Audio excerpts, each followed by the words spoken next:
शिवराय. आपण ज्या महाराष्ट्रात राहत आहोत तो महाराष्ट्र म्हणजे काय, तर तो महाराष्ट्र म्हणजे शिवरायांच्या विचारांचा, जिजाऊंच्या संस्कारांचा आणि शंभूंच्या पराक्रमाचा साक्षीदार म्हणजे माझा महाराष्ट्र. कष्टकरी शेतकऱ्यांचा, दलितांचा आणि 105 हुतात्म्यांच्या बलिदानाचा आणि त्या दिल्लीच्या तख्ताला घाम फोडणारा जिगरबाज माझ्या मर्दमाळांचा महाराष्ट्र, जिगरबाज माझ्या मर्दमाळांचा महाराष्ट्र. आणि ह्याच महाराष्ट्रामध्ये 19 फेब्रुवारी 1630 रोजी कर्नाचा जन्म झाला आणि तेच म्हणजे छत्रपती शिवराय.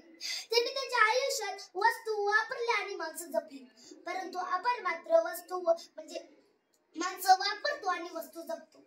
त्यांनी त्यांच्या दूर दृष्टिकोनातून सुवर्ण अक्षराने इतिहास लिहिला आणि त्याने प्रत्येक एक गोष्ट सांगितली आपल्या मनात ठासून भरते. आणि इतिहास मला एक प्रसंग तुम्हाला सांगूच वाटते. एकदा कर्नाटकहून शिवराय परत महाराष्ट्रात येत होते, तेव्हा तिथे बेलवाडी नावाची गाव होते. तिथे एक छोटासा किल्ला होता. मल्लम नावाची ठेकेदारी तिथे राहत होती. दादाजींना वाटलं जाता जाता नागड घेऊन जा म्हणून दादाजींनी थोडे सैन्य गोळा केले आणि ते मल्लमात चाल करून गेले. परंतु मल्लमाई जिद्दीची आणि चिकाटीची चाल होती. त्याने त्यांच्यावर प्रहार केला आणि तिथे माळ्यांचा पराभव झाला. दादाजींना वाटले एका स्त्रीच्या हातातून माळ्यांचा पराभव होणे शक्य नाही म्हणून दादाजींनी अजून सैन्य गोळा केले आणि ते मल्लमावर तुटून पडले. पण आता मात्र मल्लमाचा पराभव झाला होता. मल्लमाला खेळ करण्याच्या पूर्वी ते आपले दाणे बाळाला घेऊन येते. मला दादाजीने ठरवलं की मला कैद करायचे आणि छत्रपती शिवाजी महाराजांना पुढे उभे करायचे. तर तिला जेव्हा छत्रपती शिवाजी महाराजांना पुढे उभे केले गेले तर तिला वाटले जसा प्रत्येक राजा आपल्या गुन्हेगाराला शिक्षा देतो ना, तसा हाय राजा मला शिक्षा दे, मला आणि माझ्या बाळाला मारून टाकेल असे तिला वाटले. म्हणून ती राजासमोर नतमस्तक झाली आणि म्हणाली, राजा मी तुमचे गुन्हेगार आहे राजा, जी काही शिक्षा द्यायची ती मला द्या राजा, पण माझ्या या छोट्या बाळाचा काही दोष नाही राजा. राजाने स्मित हास्य केले, चिटणीसला इशारा केला. चिटणीस आत गेला. तो दुधाची वाटी घेऊन बाहेर आला.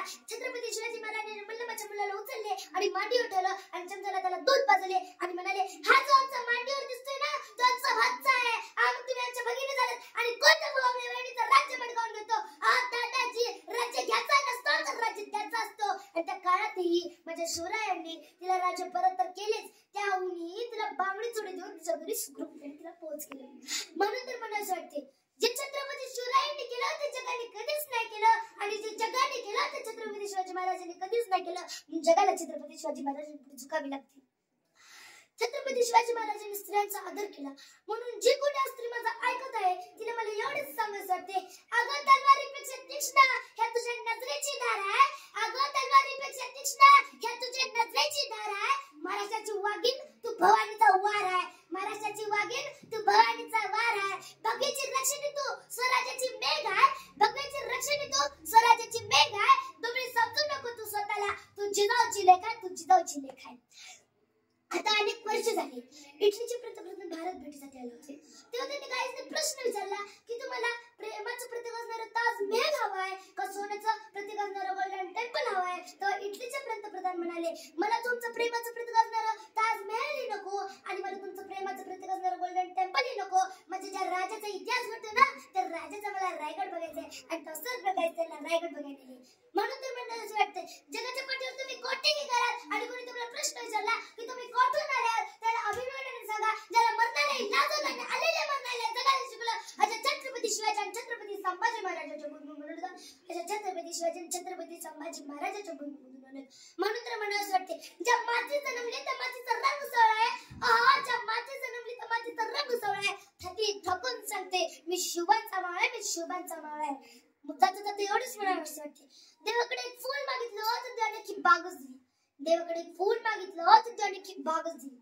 देवाकडे राहण्यासाठी घर मागितलं तर त्याने राजवाडाच दिला. देवाकडे पिण्यासाठी पाणी मागितलं तर त्याने समुद्रच दिला. परंतु देवाकडे देव मागितलं ना तर छत्रपती शिवाजी महाराजांसारखा देव माणूस दिला. तर छत्रपती शिवाजी महाराजांसारखा देव माणूस दिला.